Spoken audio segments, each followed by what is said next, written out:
Hey everyone, welcome back to my channel. Today I'm diving into the latest A24 horror movie, The Front Room, which hit theaters earlier this year in 2024. Directed by Max and Sam Eggers, the film stars Andrew Burnap and Catherine Hunter. And just a little pre-warning, you may not want to be eaten during this movie review. The Front Room tells the story of a newly pregnant couple, Norman and Belinda, who were forced to take in Norman's estranged alien stepmother, Solange. As Solange moves into their home, strange and unsettling events begin to unfold, leading to a psychological horror experience that's both eerie and darkly comedic in certain places. Now, Norman, who's played by Andrew Burnap, he struggles to reconcile his past with Solange while trying to maintain a stable life for his growing family. Poor Belinda, she is caught in the middle, navigating the tension between her husband and his stepmother, all while experiencing the emotional rollercoaster of pregnancy. And she is like very heavily pregnant at the start of this movie, so poor Belinda, she has a lot going on.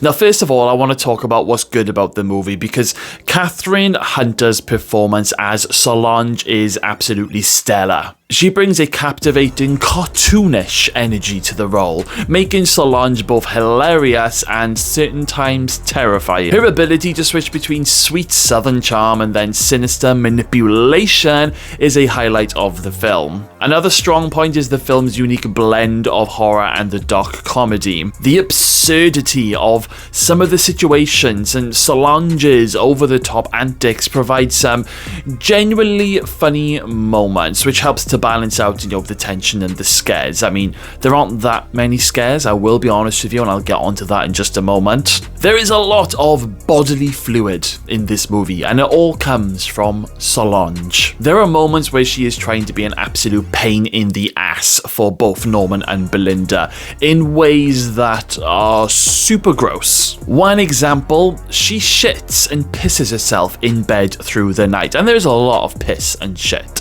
Now, Norman, he ends up picking Solange up like as if he's cradling a baby, and then he's like walking out of the room with her, and then he heads towards the bathroom to clean her up. But then, Solange is there, in his arms, and, she gives Belinda this evil smile. There's like another scene where Solange, shits herself once again in bed, and this time she leaves the bedroom on her own, and as she's making her way down to the bathroom, she has sprawled shit all down the corridor, all over the walls, all over the family photos. It is gross. And while you might be thinking to yourself, but she's just, a little old lady who is clearly, incontinent. No, she's not. No, she's not. If you watch the film, you will see what I mean. She wants to get between Belinda and Norman, and she wants to take Belinda's baby. There's even a scene where Solange has an argument with Belinda, and then Solange ends up throwing herself down onto a coffee table,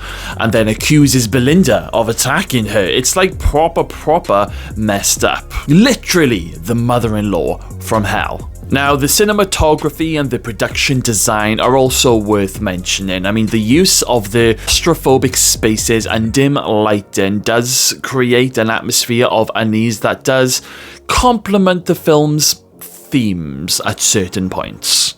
I like the soundtrack and the music that they put in this film. It adds another layer of creepiness with the eerie melodies that is used and the disjointed tones that, enhance the unsettling mood. It's a masterclass in using sound to amplify, a horror experience. The Front Room isn't without its flaws. I found the film's tone and pacing to be inconsistent at certain parts. I mean, while it aims to be both a horror and a bit of a comedy, it sometimes struggles to find the right balance, leaving some of the scenes feeling, at least for me, making some scenes feel a little bit out of place. And there are moments in the film that literally suddenly jump ahead of time very quickly, and I felt a little bit like taken aback. I was like, okay, she's just had the baby and now she's coming home.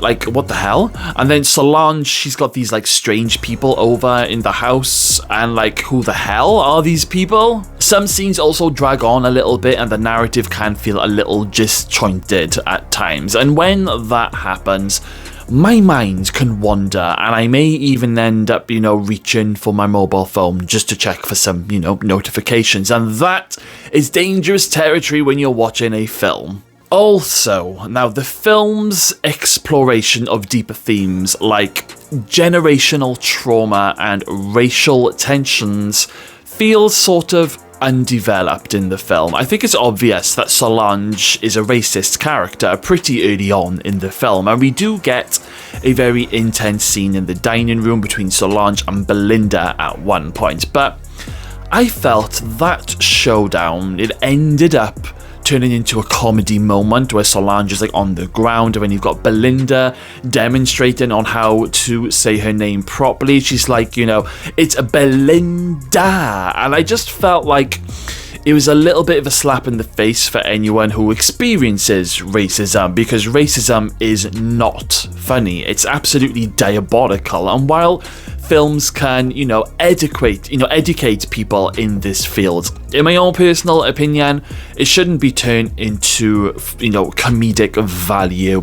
Just my opinion. Character development is another area where the front room falters. I mean, while Solange is a standout character, Norman and Belinda sometimes feel like they lack depth. In fact, Norman, at some points, you just don't see him for ages. Now, I'm going to talk about the ending without giving too much away and, too many spoilers. Now, the climax of the front room is a little bit unexpected. I mean, Solange's true motives are revealed in the third act, and the final confrontation between her and Belinda is quite emotionally charged. Now, in the last act, we see Belinda taking a stand driven by her fierce protectiveness for her baby, and the resolution leaves you pondering Solange's true nature and the impact of her presence on Norman and Belinda's future. But if I'm to be completely honest with you guys, I wasn't that wowed by how it all ended. It almost felt as if they had no idea how to end this movie. Let's just do it this way. And I felt very underwhelmed by what happens. I mean, the ending does suggest that there may be, a possible continuation or maybe a deeper exploration in potential sequels. I'm not sure, but for me, the front room is a little bit of a mixed bag. While it has, a few standout performances and some genuinely funny moments, which is very strange to say for a horror film, it also struggles, with the tone and the pacing. Now, I don't feel that this is a movie I'm going to go back and rewatch anytime soon, but it's definitely worth a watch. If you're a fan of A24's unique style and don't mind a bit of unevenness, then you might find this film entertaining. But if you're looking for a more sort of polished horror experience, you might want to approach this one with caution. I am going to score The Front Room a 5.8 out of 10. Okay then guys, thank you all for watching. If you enjoyed this review, give it a thumbs up and subscribe for more horror movie breakdowns. Let me know in the comments box below what you thought of The Front Room and if you agree with my take on this film. And on that note guys, thank you all for watching. I'll see you all next time.